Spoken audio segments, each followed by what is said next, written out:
What's up, fight fans? Welcome to Mr. Mustache MMA News. Today, I want to talk about UFC 284. Jamie Mullarkey has defeated the undefeated prospect Francisco Prado on the prelims UFC 284. But guys, before we get into it, don't forget to hit the like and subscribe button to continue getting more MMA content by yours truly. All right, guys, getting right into it. Jamie Mullarkey has beaten Francisco Prado by unanimous decision, all 3 rounds, 30-27, in a fight where he just showed his experience, his full arsenal, his ability to dominate on the feet, dominate on the ground against a guy like Francisco, who was very dangerous early. He was throwing some heat in the first couple minutes of that fight. Jamie's like, all right, hold my fucking beer. Let me take this down, which is exactly what he did. He got it down to the ground, controlled everything, slowed everything down, slowed Francisco down. And then the second round, Jamie was able to continue doing more of the same, control the octagon, was showing really nice jabs, straights. He was hurting Francisco Prado a lot, which is a little strange to me. I thought Jamie would have maybe stepped on the gas a little harder as he was finding more and more success. But he didn't. You know, I wouldn't say he was playing it safe, but he was definitely going in there and getting his octagon time. And he was looking good. Maybe he was just enjoying himself too much. It really seemed like he was enjoying himself.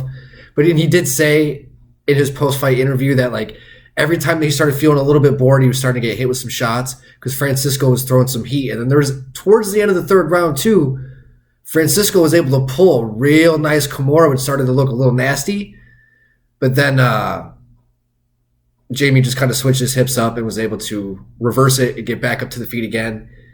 Great performance by Jamie Mullarkey, the guy who's very consistent, very well-rounded. He's done really good in the UFC so far. He called out Paddy Pimblett, but I don't think he's going to get that fight. I think the UFC is going to push Paddy against these more ranked fighters now, even though he had that weird fight with Jared Gordon. But I definitely think the UFC is going to keep trying to push Paddy towards some higher ranked guys. But as for Jamie Mullarkey, very good performance. I'd like to see him against a guy like Matt Frevola, who's coming off a really nice KO win against Otman Azaitar.